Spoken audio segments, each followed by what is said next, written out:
Welcome to Spirits and Cousins. Hey everyone, this is Courtney.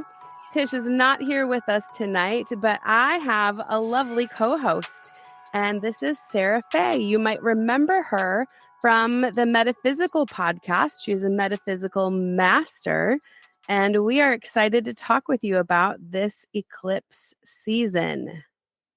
Hey, Yes, Sarah. we are. Hi, Thank honey. you so much for coming on. I'm excited to have you. So am I. Thank you. We were having this discussion about the eclipse the other night, and we thought it would be a lot of fun to record a short episode and talk about what is eclipse season, what is this eclipse season, and to give you more information about it. Yes, it is a spiritual reckoning with oneself for sure. Explain more, please. Well, there are two a year, and eclipses are spiritually used to wrap up old things we need to close up. And this one is going to start on September 17th, but those who are spiritually inclined may start feeling the energies in the 15th, and it could last until the 19th, depending on how you feel things and what goes on. Yeah, it'll be a really interesting eclipse season. What I'm reading and understanding and intuitively getting to is that this one is a big one regarding the year 2006. 2006 I was a mom. I had three babies. I was a mom. It was a hard year. So yes, I'm closing that chapter up. Which makes sense because I only have one more kid to graduate. So there I am wrapping that portion of my life up. That is great. So yeah, that is a wonderful cycle to be ending. That's so cool. That's yeah, just a simple explanation. Many other people have way more deeper things they're taking care of from 2006. I think 2006 is the year that I figured out that I'm a very strong empath and began my metaphysical journey. I think that's about the year we met. It was either 2006 or 2007 when we started our journey together. Look at Oh, us wrapping this up. that's so cool. So this one is a harvest supermoon lunar eclipse. Yes. It's gonna start about 8:45, and if you really want to see it, about 10:45 is about the time to get your ass outside. And she's talking about Eastern Standard Time, I believe. Yes. Yes. Because that'll be different here in California. That's then about 5:45.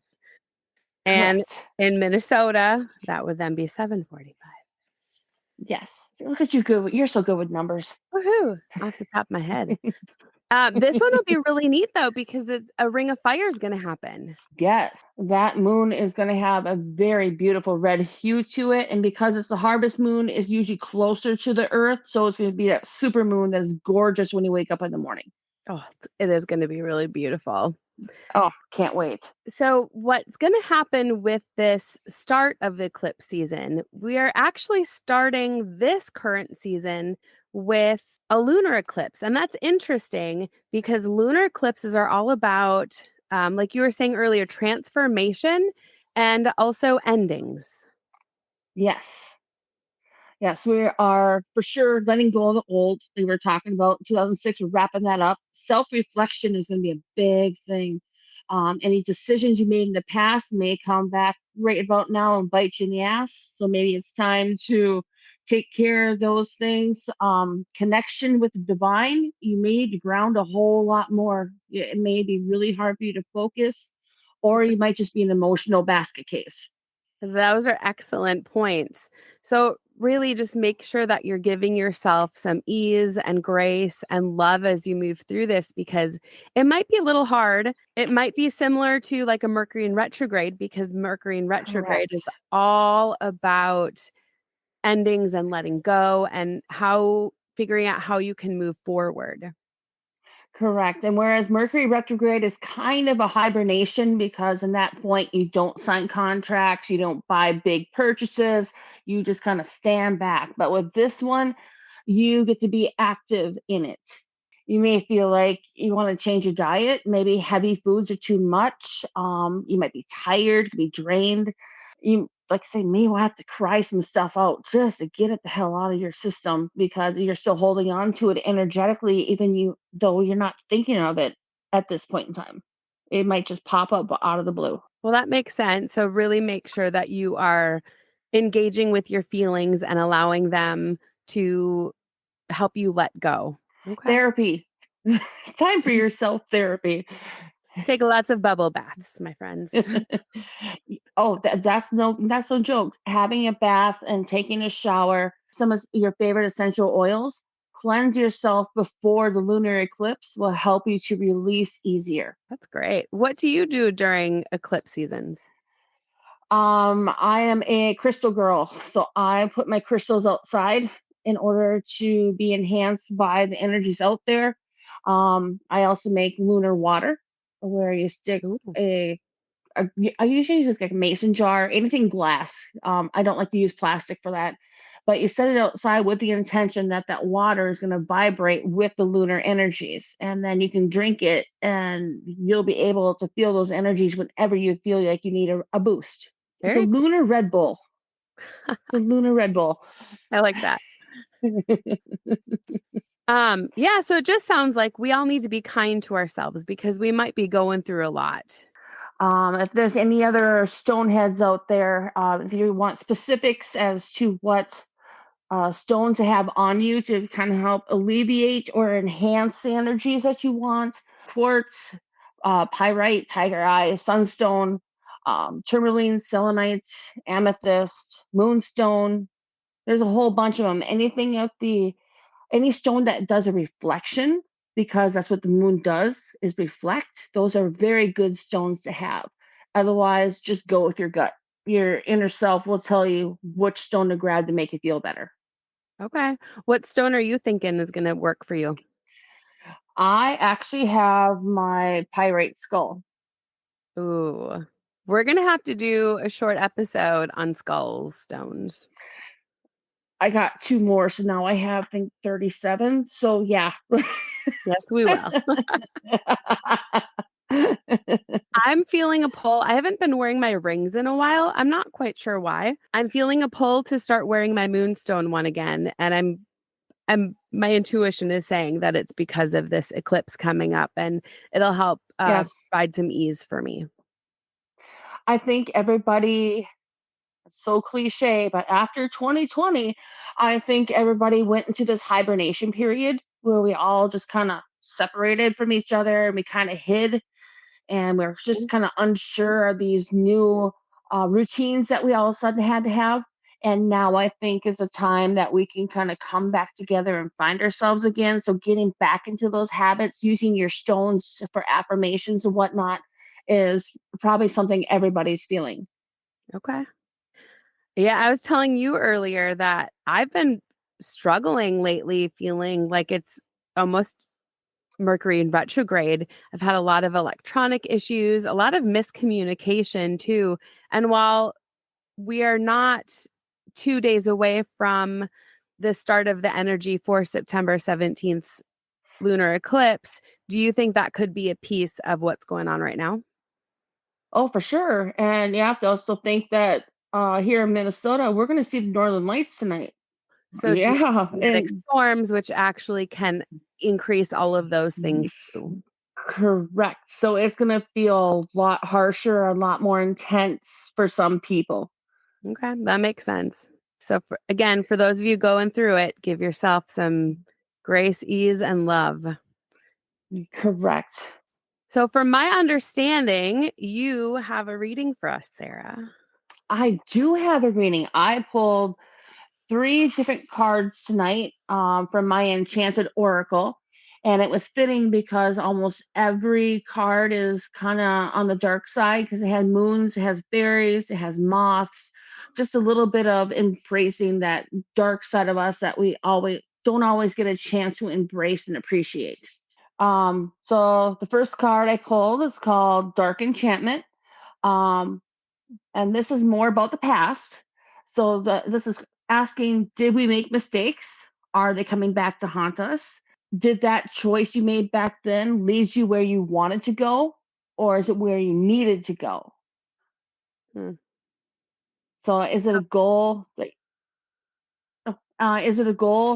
you decided that choice for, or is you something else you made that choice for and it led you away from your goal? In this card, the fairy is holding a candle and there's a moth. So what happens when a moth goes to a flame, usually it gets burnt. So Mhm. that's the big thing. Are you the moth, or are you going to avoid that temptation and actually work harder to get where you want to be? Or perhaps were you the flame that either was burning bright or almost overextending itself and getting too hot? Correct. So maybe And was a heavy emotional year too. correct. So stay motivated. And if anybody out there is on the witchy persuasion, an orange candle is a good thing to light to help you embrace that side and reevaluate your choices. And then number two is dragoness.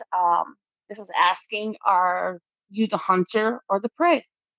Are you being manipulated, or are you manipulating someone else? Okay. So in this picture, the dragoness is a fairy with dragon wings. She's sitting on a pillar. So either she's there protecting herself, or she's going to use others to get what she wants. The question is, what are you doing at this point in order to reach your goals and become the person you want to be? So, Surrender. correct. Vulnerability. Mhm. And then the last one, which is fitting for this eclipse, is Renaissance Rose. It's about rebirth and revival. That old stuff you didn't finish up in 2006 is coming back. So now your choice is, are you going to re embrace it and use it to your advantage? Or have you decided to maybe leave it alone?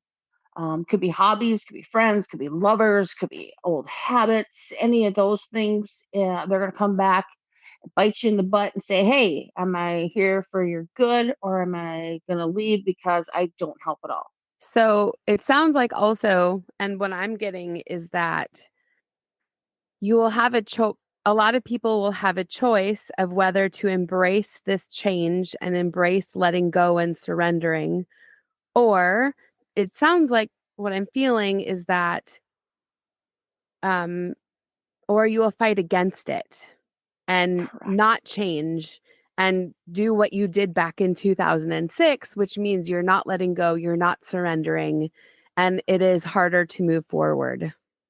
Correct. Yep. It's all about the path in front of you where you want your feet to go.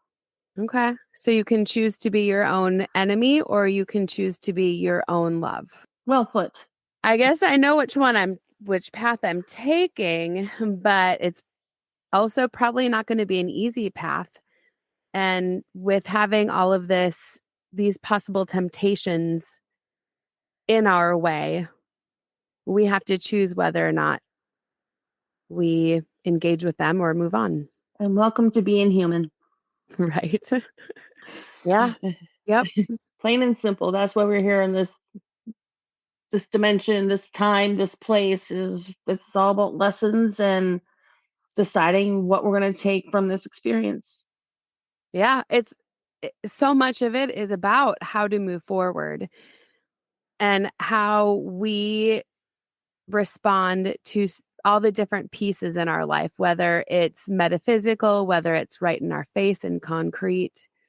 We have a choice, but this eclipse season, it's going to be pretty intense. Like I said, Yes. similar to a Mercury in retrograde, so it's going to be more intense than just everyday life. Correct. Correct. We're not sitting into a routine on this one. This one is gonna upset a lot of things, a lot of routines, a lot of monetary things. It could really do a doozy in someone, but it might be the thing that person needs in order to get their butt in gear. Yes. My spirit guides often say, Courtney, we need to hit you with a gigantic semi truck in order for you to see some things sometimes, which is Yes. true. Hopefully I've moved past that pretty decently. So far, so good. I think your semi truck is covered in bubble wrap because they've been doing a pretty good job so far. Oh, my team is a little wild. A little too protective, actually. They always are. Yes. Well, and the cool thing too, like we said, we'll have another short episode about the solar eclipse. And this lunar eclipse, with this ending, this letting go and surrendering, is going to move us really beautifully into the solar eclipse. So I'm really excited to Yes. have that discussion with you because it's going to give people that ease. Yes. So this is kind of like being thrown into a hurricane just for a small bit where it doesn't take everything out, but it's just enough that we get to paradise in a couple weeks and then we'll feel better for the things we've learned from what we've gone through. Yeah, we will. And the cool thing too is bringing us right into Halloween season. Woohoo! My favorite time of Woohoo! the year. Totally. One of my sons was born on Halloween for a reason. He hates it. Is there anything else that you think would be helpful for everyone to know about the lunar eclipse, Sarah? One good thing that always works, especially with like besides cleansing the self, be sure to cleanse your space. Sage and bay leaves are your friends. Burn them on the lunar eclipse and burn them on the solar eclipse and burn them whenever the hell you feel like you need to. But sage and bay leaves are a girl's best friend. Also, remember to keep a door or window cracked open so all of that Yes. junk can go outside. And then you thank Mother Yes. Earth or Gaia for taking that energy and transmuting it into something beautiful. And if you're a traditionalist, you always start in the east. Okay. And even this time before the eclipse starts on the 17th, you can take some time and reflect on what you would really like to let go of and think about what 2006 meant for you, what happened in 2006 that might still be impacting your life. Exactly. Exactly. If you kept journals, even if you go on your Google Photos and go back to 2006 and look at pictures you've taken at that point in time, we have a digital treasure trove of information on our phones and whatnot. So you can go back and see the people that were with you at that point in time. Yeah, for sure. Well, thank you so much, Sarah. I'm so excited to have you on. I'm excited to be here with you again, Courtney. You're one of my favorite people. Same. How can anyone get a hold of you if they want to get a reading or have you make a wand for them? I am on Instagram at Sarah Fae-Healing and it's sarahfaehealing at gmail.com. Excellent. Thank you so much, Sarah. Anytime, love. And this is Courtney with Spirits and Cousins. Thank you so much for joining us. Reach out to us with our Gmail address, spiritsandcousins@gmail.com.